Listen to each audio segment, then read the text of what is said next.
Hi friends, thanks for joining me today. Welcome to Grimoire Club Part 1.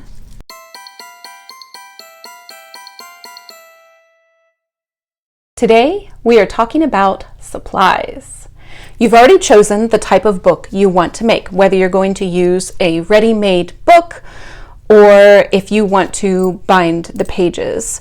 There are a few other things that you're going to want to have nearby and accessible to you while you're working, and we're going to talk about those. If you're using a binder or binding your own, you're going to need paper. I like to work with paper that's a little bit more on the thicker side so that I can use media that might have a little bit more water content than, say, a pencil or a regular pen. I tend to use watercolors. You'll want to make sure your paper can take that kind of wet ink that you may put on it. I have decided to use this paper. Now this paper is actually pretty thin. It's thicker than the copy paper that comes out of your printer, but not as thick as the heavyweight paper that I normally use in my journals, which means I'm going to be limited to the coloring that I can use in this. I probably won't be doing watercolors or markers. That's all right with me though, because I do have a vast collection of colored pencils, and here are some more colored pencils, and these are watercolor pencils that are really great, and I also have some colored pens. Now in terms of pens, and I wonder if y'all can hear that, there's beep because I'm washing 16 yards of fabric and it's dry. I'm probably going to cut all of that out. Okay, I'm getting ahead of myself. Paper. What I like about this paper is that it's got the appearance of texture printed on it. There are several designs in this pack that I found. You can find some cool paper at Staples or wherever you buy office supplies. Here's another sheet. This one's very dark. I like it because it looks old and weathered. And that's really neat to me. So you want to make sure that your paper is sized correctly for the type of book you're making. If you're making something like a binder, then a regular 8.5 by 11 sheet of paper will fit fine. These 8.5 by 11 sheets of paper will need to be folded in half for my size, which is perfect because that's great for book binding. I'm going to throw some book binding terms at you. Signatures are leaves of paper grouped together for binding. Often it's 4 leaves of paper, which means this one leaf of paper, 4 of these folded in half together, so one inside the other. So this one folded in half, and then this one folded, I can't do it, around it, and so forth until you have a stack of 4 like that. If you're using really thin paper, you could get away with 5 leaves in one signature. I'll be using 4, and before I'm done, I'm going to fold a bunch of signatures so they'll be ready to go. With this method of writing our books, you can prepare your pages as you go. So if you want to do something like tea dye your paper, something like that, which can be very fun, then you could do it a batch at a time. So make a bunch of paper, maybe write in it for a bit, realize you need more paper, make more paper. That's completely up to you. There are other book binding tools that we will need as we get closer to that. Right now, as far as folding pages in half, you will want something to kind of finish those folds and make them nice and crisp. In the book binding world, we call them bone folders. Most often they are made out of bone, like this one, which is cattle bone. They are often made out of plastic, like this one, which looks an awful lot like my cattle bone. It's thinner, almost translucent, and not as hefty. Like the cattle bone one has some significant weight to it. This is nothing. They also make them in Teflon, like this. This one's weird. It's got some weird kind of springiness to it, but this will help to finish your folds very nicely. I also have one made out of maple that I keep with my sewing supplies when I'm doing something like English paper piecing to kind of fold the edges of my fabric. So something like that. If you're folding pages, you might want a bone folder. You can use other things in a pinch, like here, I've just grabbed out of my bag, this is my pencil sharpener. You could use like this edge to press your creases nice and flat. We will also need some writing supplies. Choose something with archival ink if you can. Archival ink tends to be waterproof and fade resistant, which means it will last a really long time, and that means your book really can become like an heirloom if you want it to. Let's see, I really suggest picking a pen that you love to write with. This one is a Lamy fountain pen, and I do absolutely love these, but to be honest, I'm probably not going to be working with this in this particular project. What I do have is this set of micro tip felt tip pins. This one is by Shuttle Art. These are archival, and it came with a bunch of colors and also a lot of sizes in black. I'll probably be using these. Another one of my favorite brands, this is a pack that my mother got me for Yule, is Microns. These are great pins. Generally, your regular ballpoint or gel ink pens do not have archival quality ink in them. So if that's something that's important to you, go ahead and find a good pen that you want to work with. With this method, we're going to be doing a lot of handwriting, and it's a good idea to use a pen that you like. If you want to decorate your pages at all, you'll need some sort of coloring material. So I talked about my colored felt tip pens here. I have a whole bunch of colored pencils. I love working with colored pencils. These are cool. I haven't used them. I've used like one or two a whole lot. These are metallic. I've got some more metallic ones in there. Colored pencils are very nice, especially if you don't have paper that's going to take something like markers or paint. I do have a set of paint here, but I don't think my paper is going to take too well to it. It's not as thick as I would have liked, but I really like the design on it. So I think I can add splashes of color with my pens or with colored pencils, and I'll be perfectly happy with that. If you have enough paper, it is a good idea to do a pen test. Often, if you're using something like a ready-made journal, you turn to the back page and write on the back page with whatever pens you feel like using, you think you're going to use in that journal, and see how badly it bleeds through. Sometimes some paper is really great and it doesn't bleed through at all, and sometimes it's awful. That might help you choose your paper. In my mug today is Tower of London Black Tea Blend by Harney & Sons. It's really good. It's like Earl Grey with a fruit in it, a different fruit than the bergamot that's normally in Earl Grey.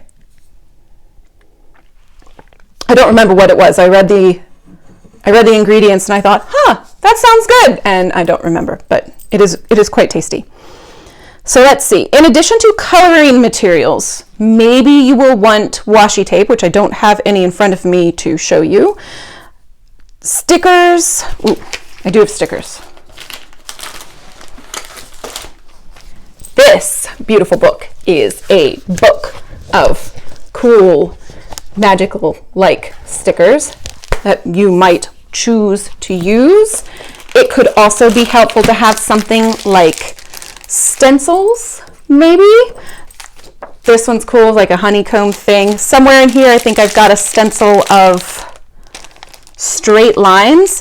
And what I will do is make a sheet with really dark straight lines that I can put underneath the sheet that I'm working on so I can write straight.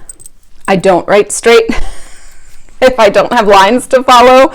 So I'm definitely going to be making a template like that. Let's see.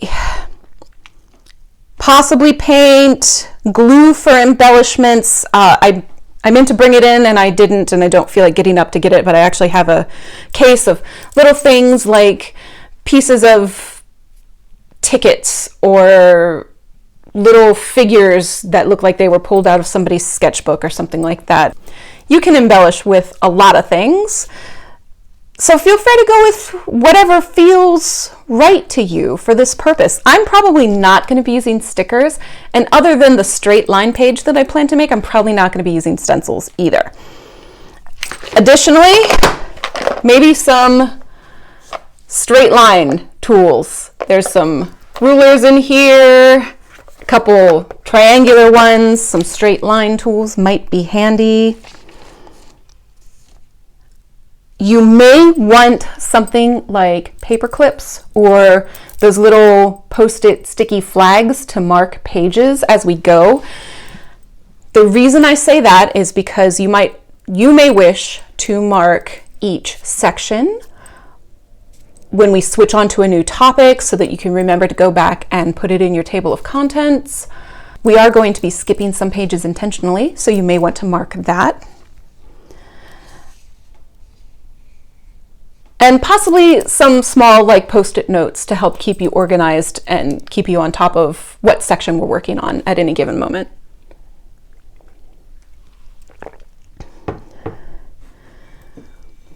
And then you'll need your cover.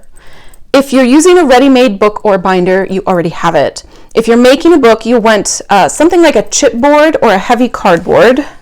I don't have any examples of that. So this is the back of a spiral notebook. That would work well. Maybe a layer or two of something like a cereal box. Something like that would work for cover material.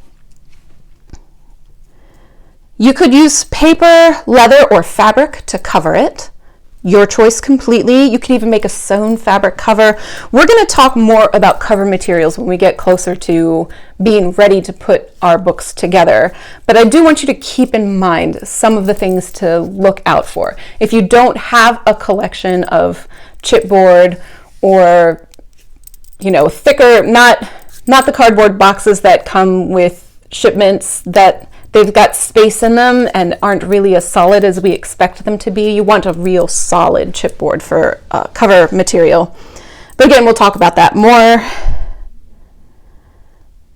And then you'll also want something for end pages. Now, end pages, I think, I don't have an example of that either. End pages are usually decorative. They go inside a bound book, behind the front cover and before you get to the pages of your book, and also in the back. And they can be anything that you like. So I'm probably going to find some scrapbook paper that works well with my pages. End papers basically secure your text block to the cover of your book. Again, we're not gathering that now, but that's something to think about. Maybe you'll be walking through a craft store and you'll see some scrapbook paper and think, that would look good in my grimoire, and you'll want to pick it up. Okay, if you're anything like me, you own a ton of books. We are not aiming to rewrite every single thing that you have ever read in a book that's already published. We don't need to make that one volume. But you might want to keep in mind some of your books if there's something that you want to reference, or if you recall seeing, oh, I remember this prayer that I really want to put in my grimoire. Maybe keep those things in mind too, so that when we get to writing content, you can go and refer to those books that have had an impact on you at some point if there's some information in there that you want to save. It can also help for referencing information. Like, I can't think for the life of me what the element of earth stands for right now. Then go look it up. That's okay. Pause for somebody in my backyard yelling really loudly. I don't think they were actually in my backyard. I think they were in the backyard that's behind my backyard, but still, it was really loud.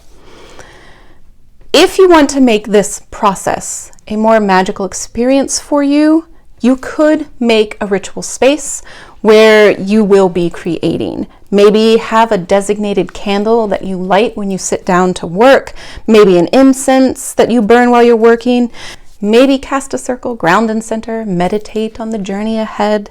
Whatever you wish to do to make the experience feel more magical, to be more connected to this entire process. Before we get into writing content, I want to talk about handwriting. Many people feel that their handwriting just isn't pretty enough for a project like this.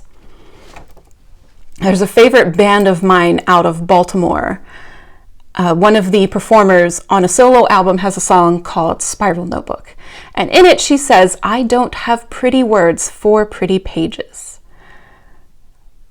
Most people believe they don't. As a maker of notebooks, I will say that your pretty notebooks are really sad without you. They want to be filled with whatever writing you have, whether it is a beautiful handwriting or a barely legible chicken scratch.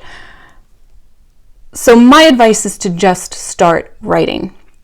But if you are really, really concerned that you're going to mess something up, and I completely understand that, I do, go ahead and use scrap paper or an old composition book. Plan ahead what you're going to write. You could type it up and write from the document that you've typed.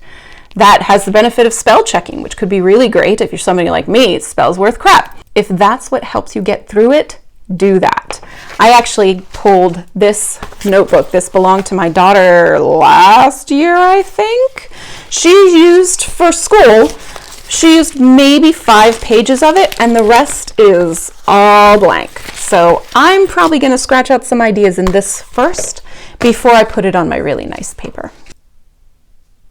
I also want to talk a little bit about a digital version. I mentioned this in my introduction last time, and I'm not doing that, but I don't want to discount it completely. Maybe that is how you work, and maybe you really, really, really need it to be digital. So I have on my iPad a program called GoodNotes. And let me just open this up here. I just kind of wrote a title page and a little about me, did some doodles. The great thing about this is that you can use a stylus and write with your handwriting. It's maybe not the best handwriting in the world, but there it is. Or you could also bring up a keyboard and type your information. I like programs like this because I could draw directly onto the pages and it ends up looking like a journal when I'm done. And I think that has merit. If that's the way that you want to work, that's definitely a good idea.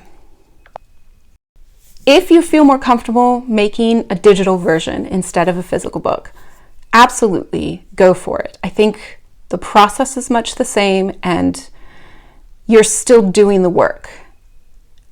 And I think that's important. So if you can't decide on a kind of book, or don't have the space to hold a book, or don't have the money to buy supplies to make a book, or just have so many things that are digital already, I mean, I completely understand. I consume a lot of digital media. So maybe that's what's going to work better for you, and that's perfectly fine to do it that way. So now that I have my supplies sorted, I'm going to start making a few signatures so that we're ready to go. Take time over this next month to gather some supplies. I highly recommend keeping them together. I can't lift it because it's full of stuff. I have this weird plastic bin that we found at Joann's that I am going to keep everything in. So even if I'm not working in the same physical space, which, let's be honest, I'm probably going to be working right here at the kitchen table, but I may not be. So if I'm not working at the same space, I can just grab my bin and go to wherever it is that I'm working. But I do highly recommend something like that, or a tote bag, something to keep all of your supplies together. So when you actually sit down to do writing, you're not running all over the place looking for your stuff. Let's see. And it's perfectly okay if you end up gathering more stuff than you end up using. That's fine. And as we start going through, you might be like, you know what, I'm not really decorating my page as much. I don't need all these stickers. I totally don't need these stencils. That's great. Put them away. Okay.